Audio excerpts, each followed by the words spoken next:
جی السلام علیکم ورحمۃ اللہ وبرکاتہ۔ سامعین محترم،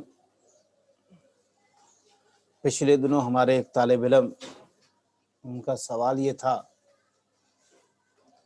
کہ آیا نماز میں جو مخصوص دعائیں ہیں کیا ہم وہ اپنی زبان میں مانگ سکتے ہیں؟ گویا کہ آپ الحمد شریف پڑھنے کے بعد قرآن مجید کی کوئی سورت ساتھ ملاتے ہیں، اس کے بعد رکوع میں جب جاتے ہیں تو کیا رکوع میں آپ دعا مانگ سکتے ہیں، کوئی اپنی ذاتی دعا؟ اور سجود میں جب جاتے ہیں تب بھی کیا ہم دعا مانگ سکتے ہیں؟ گویا اگر میں پنجابی ہوں تو میں پنجابی میں دعا مانگ سکتا ہوں، اور اگر میں کوئی اردو زبان والا ہوں تو اردو میں مانگ سکتا ہوں۔ سوال انتہائی خوبصورت ہے۔ یہ بات یاد رکھیے گا کہ احادیث مبارکہ میں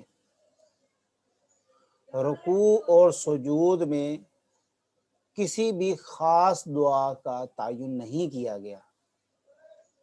اگر آپ دیکھیں تو بخاری شریف میں حضرت عائشہ سے بھی روایت ہے کہ سرکار دو عالم صلی اللہ علیہ وسلم رکوع اور سجود میں سبوح قدوس ربنا ورب الملائکۃ والروح یہ بھی پڑھتے تھے، اللہم اغفر لی بھی پڑھتے تھے، سبحان ربی الاعلیٰ سبحان ربی العظیم بھی پڑھتے تھے۔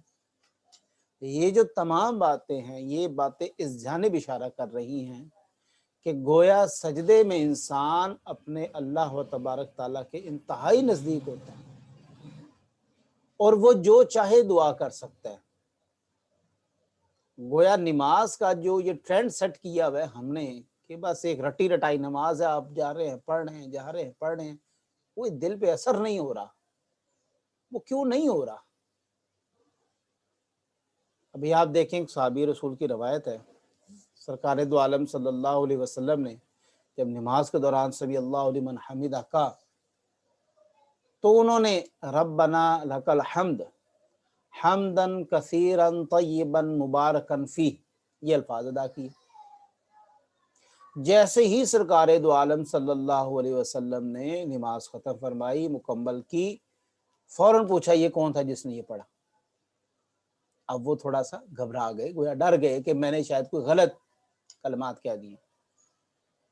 تو آپ صلی اللہ علیہ وسلم نے فرمایا کہ فرشتے، میں دیکھ رہا تھا کہ فرشتے جوگ در جوگ بھاگ بھاگ کے دوڑ کے وہ ثواب اکٹھا کر رہے تھے۔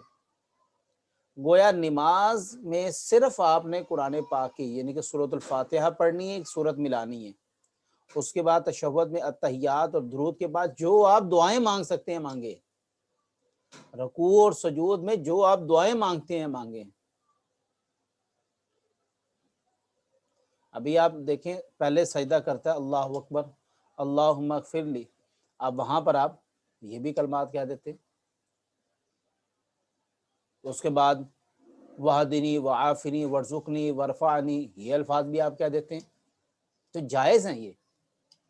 گویا جو خاص رکن ہیں، رکن کے اندر قرآن پاک کی تلاوت ہے، وہ آپ اردو میں نہیں کر سکتے، اس کا آپ ترجمہ نہیں پڑھ سکتے، وہ آپ فارسی ہندی میں نہیں پڑھ سکتے۔ سورۃ الفاتحہ اور 7 سورت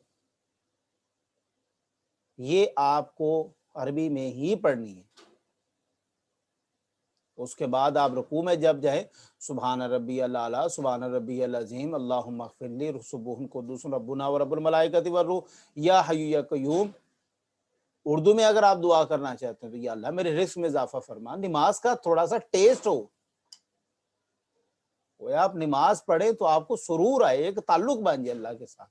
یہی تو دعا ہے، یہی تو دعا، یہی تو رستہ ہے۔ وہ سجدے میں جائیں تو آپ سجدے میں سبحان ربی الاعلیٰ سبحان ربی الاعلیٰ سبحان ربی العظیم سبحان ربی العظیم اللہم اغفر لی سبوح قدوس ربنا ورب الملائکۃ والروح، اے میرے پروردگار میرے گناہوں کو معاف عطا فرما، اے میرے پروردگار میرے رزق میں اضافہ فرما، اے میرے پروردگار مجھے نیک رستے پر اسی طرح چلاتے رہیو، اے میرے پروردگار۔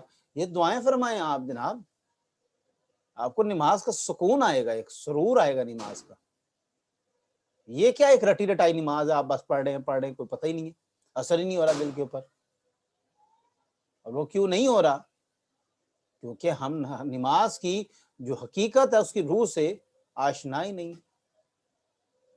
مجھے بتائے نا کہ نبی کریم علیہ الصلوۃ والسلام سے ایک ہی دعا کیوں نہیں منسوب, ایک ہی دعا کیوں نہیں آپ نے فرمائی؟ آپ نے امت کو یہاں پر ہنٹ دیا ہے, چانس دیا ہے, موقع دیا ہے کہ گویا آپ کچھ بھی پڑھ سکتے ہیں. یہاں پر آپ نے مختلف دعائیں کر کے لوگوں کو, امت کو یہ بتانے کی کوشش کی ہے کہ اگر آپ یا حی یا قیوم کہنا چاہتے ہیں, اللہم اغفر لی کہنا چاہتے ہیں, سبحان قدوس ربنا و رب الملائکۃ کہنا چاہتے ہیں, اور اگر آپ اردو میں کہنا چاہتے ہیں کہ اے میرے پروردگار میرے گناہوں کو معاف عطا فرما, اور یہ بیسٹ اور بیسٹ دعا جو ہے وہ تو سجدے میں ہے جی.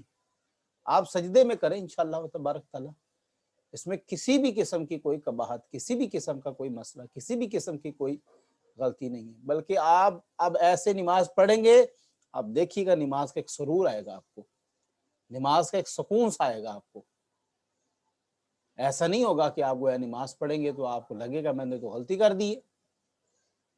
اچھا, اب اس سے مراد یہ بھی نہیں ہے کہ آج سے پہلے جتنے بھی لوگ ہیں گویا وہ سارے غلطی پڑھتے ہیں, سارے پڑھتے ہیں, میں خود پڑھتا ہوں. اللہم انی اعوذ بک من عذاب القبر واعوذ بک من عذاب, یہ میں آخر میں دعائیں پڑھتا ہوں. ربنا وتقبل, ربنا آتنا فی الدنیا حسنۃ, یہ ساری دعائیں ہم کرتے ہیں. سمع اللہ لمن حمدہ حمدا ربنا ولک الحمد حمدا کثیرا طیبا مبارکا فیہ, یہ ہم کرتے ہیں. 2 سجدوں کے درمیان دعا میں کرتا ہوں, تو مزہ بھی آتا ہے, سکون بھی آتا ہے, لطف بھی آتا ہے.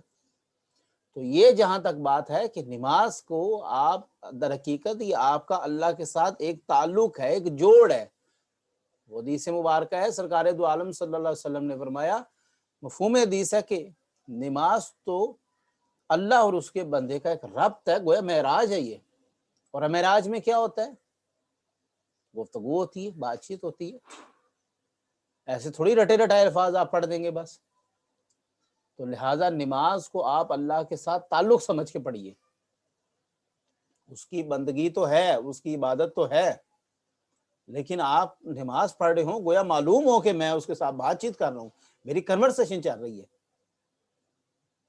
سرکار دو عالم صلی اللہ علیہ وسلم نے فرمایا نماز پڑھو تو گویا ایسے معلوم کرو تم خدا کو دیکھ رہے ہو. اور اگر یہ تصور نہیں پیدا ہو سکتا, انسان ہے, تو یہ تصور پیدا کر لو, یہ یقین کر لو کہ خدا تمہیں دیکھ رہا ہے. اور جب آپ آمنے سامنے کسی کو ہوں تو آپ وہی الفاظ تو نہیں بار بار دہرائیں گے, مختلف بات چیت کریں گے نا. لہذا میری تمام دوستوں سے گزارش ہے کہ آپ نماز میں ٹیسٹ پیدا کریں جس سے آپ کو سکون اور سرور ہے, عبادت کرنے کا مزہ ہے. تو آپ فقہا کی ابحاث پڑھ لیں, انہوں نے بلکہ ظاہری امام جو ہیں, ظاہری لوگ تو اس کے اوپر ایک انچی بنچی ادھر نہیں ہوتے. انہوں نے کہا ہے کہ اگر اللہ کا اور بندے کا یہی تعلق نہیں تو تعلق کون سا ہے پھر اللہ اور بندے کا؟ یہی تو تعلق ہے کہ سجدے میں جائے اور خوب دعائیں مانگے, خوب دعائیں کرے, طویل سجدے کرے. حضرت بی بی فاطمہ کے بارے میں آتا, اتنا طویل سجدہ کرتی تھی. تو سجدے میں کیا یہ سبحان ربی الاعلیٰ سبحان ربی العظیم یہ پڑھتی تھی؟ نہیں, رو رو کے گڑ گڑا کے دعائیں کرتی تھی. تو یہ اگر آپ تھوڑا سا حدیث کے اوپر توجہ کی جائے, حدیث کے اوپر تھوڑا سا ذہن لگایا جائے, غور و فکر تدبر کیا جائے, تو یہ بات واضح ہوتی ہے کہ نماز صرف چند آیتوں کا یا چند دعاؤں کا مجموعہ نہیں ہے. نماز تو اللہ اور اس کے بندے کی ایک میٹنگ ہے, ایک ملاقات ہے. اور ہر ملاقات میں ہر نئی بات ہوتی ہے, لیکن جو اسپیسیفک چیزیں ہیں جس طرح کہ سورۃ العام شریف ہے, ساتھ قرآن پاک کو ملانا ہے, یہ عربی میں ہی ہوگا. اس کے بعد التحیات ہے, وہ آپ عربی میں پڑھیں. درود ابراہیمی آپ عربی میں پڑھیں. اگر آپ اردو میں پڑھنا چاہتے ہیں درود ابراہیمی, اس میں بھی کوئی حرج نہیں ہے. لیکن باقی آپ جو مرضی دعائیں کریں, جو مرضی دعائیں کریں, آپ کو محسوس ہوگا کہ گویا یار نماز تو اب ہم پڑھ رہے ہیں. اللہ تبارک تعالیٰ عمل کی توفیق عطا فرمائے. اور میں دعا کرتا ہوں کہ تمام دوست اب جس طرح میں نماز بتا رہا ہوں تھوڑا سا اس طرح بھی 1-2 دن پڑھ کے دیکھیں, محسوس ہوگا آپ کو کہ گویا نماز کا تو ابھی مزہ آیا. اللہ تبارک تعالیٰ عمل کی توفیق عطا فرمائے. اپنی دعا میں یاد رکھیے گا. جزاک اللہ. اللہ حافظ.